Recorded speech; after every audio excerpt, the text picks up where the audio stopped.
एक जंगल में एक बहुत पुराना बरगद का पेड़ था। उस पेड़ पर घोंसला बनाकर एक कौवा कौवी का जोड़ा रहता था। उसी पेड़ के खोखले तने में कहीं से आकर एक दुष्ट सर्प रहने लगा। हर वर्ष मौसम आने पर कौवी घोंसले में अंडे देती और दुष्ट सर्प मौका पाकर उनके घोंसले में जाकर अंडे खा जाता। एक बार जब कौवा व कौवी जल्दी भोजन पाकर शीघ्र ही लौट आए तो उन्होंने उस दुष्ट सर्प को अपने घोंसले में रखे अंडों पर झपटते देखा। अंडे खाकर सर्प चला गया। कौवे ने कौवी को कहा, प्रिय, हिम्मत रखो, अब हमें शत्रु का पता चल गया है, कुछ उपाय भी सोच लेंगे। कौवे ने काफी सोचा विचारा और पहले वाले घोंसले को छोड़कर उससे काफी ऊपर टहनी पर घोंसला बनाया और कौवी से कहा, यहाँ हमारे अंडे सुरक्षित रहेंगे। हमारा घोंसला पेड़ की चोटी के किनारे निकट है और ऊपर आसमान में चील मंडराती रहती है। चील सांप की बैरी है। दुष्ट सर्प यहाँ तक आने का साहस नहीं कर पाएगा। कौवे की बात मानकर कौवी ने नए घोंसले में अंडे दिए, जिसमें अंडे सुरक्षित रहे और उनमें से बच्चे भी निकल आए।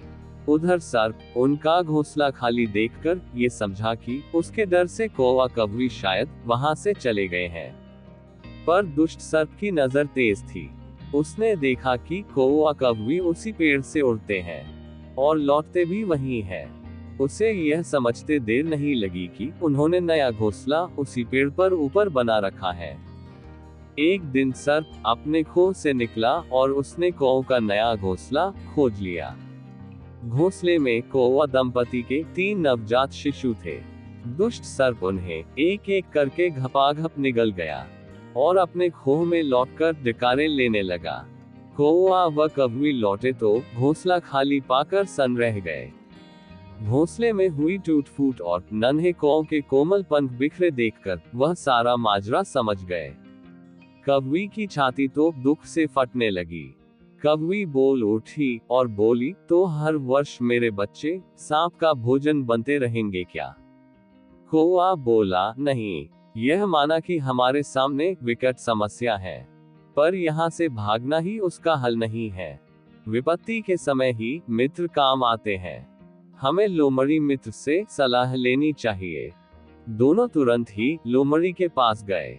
लोमड़ी ने अपने मित्रों की दुख भरी कहानी सुनी। उसने कौवा तथा कौवी के आंसू पोंछे। लोमड़ी ने काफी सोचने के बाद कहा, मित्रों, तुम्हें वह पेड़ छोड़कर जाने की जरूरत नहीं है। मेरे दिमाग में एक तरकीब है जिससे उस दुष्ट सर्प से छुटकारा पाया जा सकता है। लोमड़ी ने अपने चतुर दिमाग में आई तरकीब बताई। लोमड़ी की तरकीब सुनकर कौवा कौवी खुशी से उछल पड़े। उन्होंने लोमड़ी को धन्यवाद दिया और अपने घर लौट आए। अगले ही दिन योजना अमल में लानी थी। उसी वन में बहुत बड़ा सरोवर था। उसमें कमल और नरगिस के फूल खिले रहते थे। हर मंगलवार को उस प्रदेश की राजकुमारी अपनी सहेलियों के साथ वहां जल क्रीड़ा करने आती थी।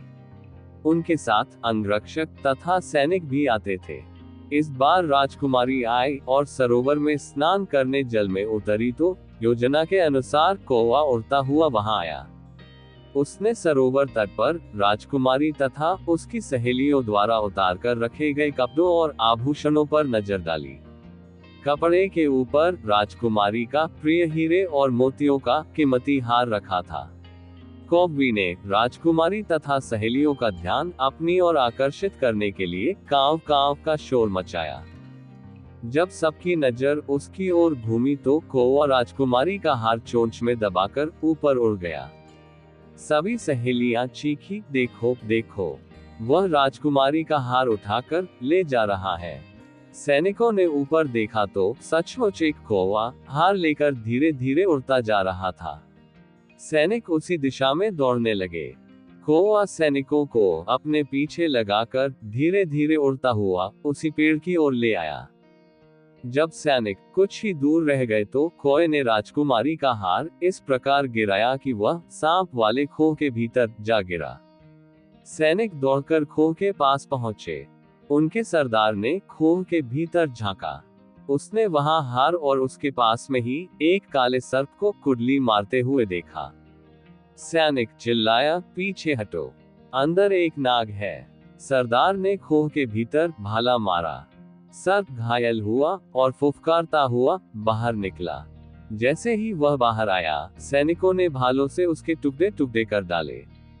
इस कहानी से हमें ये सीख मिलती है कि सूझबूझ का उपयोग करके हम बड़ी से बड़ी ताकत और दुश्मन को हरा सकते हैं। बुद्धि का प्रयोग करके हर संकट का हल निकाला जा सकता है।